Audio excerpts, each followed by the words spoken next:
Noticias viejas y relatos perdidos, bajo capas de siglos escondidos. Vamos rompiendo esas cadenas, libres para leer nuestras penas. Historia pública sin frontera, la voz del pueblo, la verdadera. Abriendo puertas que antes cerraban, la realidad que todos buscaban. Muy buenos días, muy buenas tardes, muy buenas noches, dependiendo de la hora y del lugar en que me puedas escuchar. Soy Jorge Holguín, columnista del Desconcierto, y en esta oportunidad te traigo una nueva columna de opinión, titulada Sí a la vida, queremos eutanasia. Comencemos. El debate sobre la eutanasia en Chile reviste hoy una urgencia ética y política. Ética por todas aquellas personas que, en estos momentos, sobrellevan profundos dolores físicos en sus cuerpos. Política, porque bajo un Estado de Derecho es a la institucionalidad pública a quien le corresponde el deber de garantizar la dignidad de la buena muerte de sus conciudadanos. Hace 10 años, el caso de una joven chilena nos impactó como sociedad. Soy Valentina Maureira, tengo 14 años, sufro de fibrosis quística y solicito hablar urgentemente con la presidenta, porque estoy cansada de vivir con esta enfermedad, y ella me puede autorizar la inyección para quedarme dormida para siempre. 3 años más tarde, Paula Díaz reforzaría ese mismo clamor a las autoridades. Solo pido descanso y le suplico que me dé la eutanasia porque ya no soporto mi cuerpo, no soporto no poder apoyarlo. Ambos testimonios no son una exaltación a la muerte, sino una afirmación radical desde el liberalismo individual como espacio de decisión personal. La sociedad chilena responde tajantemente a favor de este tipo de testimonios.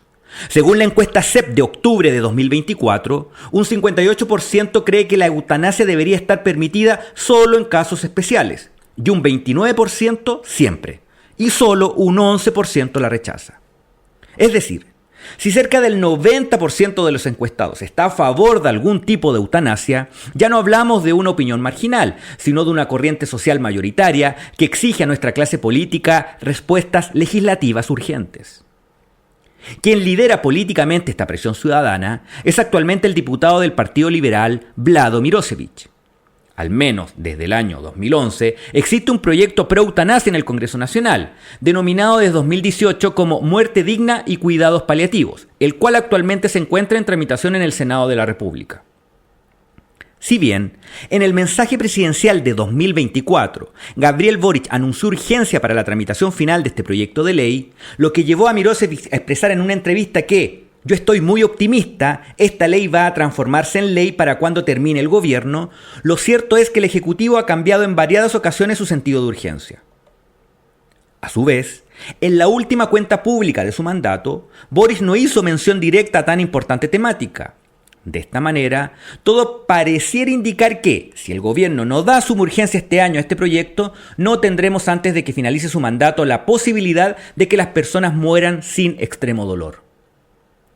Y para quienes nos dicen que la eutanasia es solo un asunto de países del primer mundo, basta recordarles que bajo nuestro contexto latinoamericano tenemos precedentes al respecto. La sentencia C-233-2021 de la Corte Constitucional de Colombia señaló que la eutanasia podrá ser solicitada no solo por quien esté en estado terminal, sino también por el paciente que padezca un intenso sufrimiento físico o psíquico proveniente de lesión corporal o de enfermedad grave e incurable.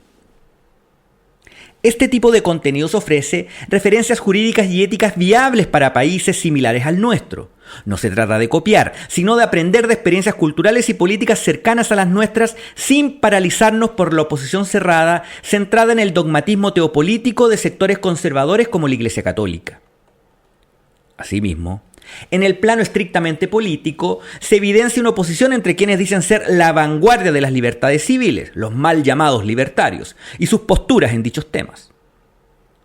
Dichos personajes se jactan de defender las libertades individuales de las personas, pero a la hora de señalarle la libertad de movimiento, como parte fundamental de quienes desean migrar, o de la libertad de las mujeres de decidir sobre el aborto, o en el caso específico de Chile, de que seamos nosotros quienes decidamos sobre el destino final de nuestros fondos de pensiones, finalmente ellos se oponen de forma drástica y rotunda. ¿Qué podemos esperar entonces de los libertarios respecto de la eutanasia? Su posición cerrada. Tal como lo han dejado entrever sus referentes, Axel Kaiser en Chile, Javier Milei en Argentina o Ron Paul en los Estados Unidos, jamás han sido libertarios en sentido integral, sino que son más bien neoliberales de lo estrictamente económico, pero en los ámbitos político, social y moral siempre han sido y seguirán siendo conservadores o ultraconservadores.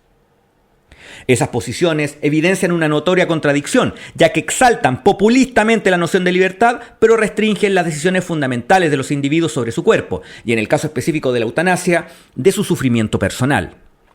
Siguiendo a Stuart Mill, lo que planteamos en la presente columna es la praxis de la libertad positiva, es decir, la capacidad efectiva de decidir por uno mismo sobre el final de nuestras vidas, con las condiciones materiales, médicas y jurídicas para hacerlo de forma segura, ética y responsable.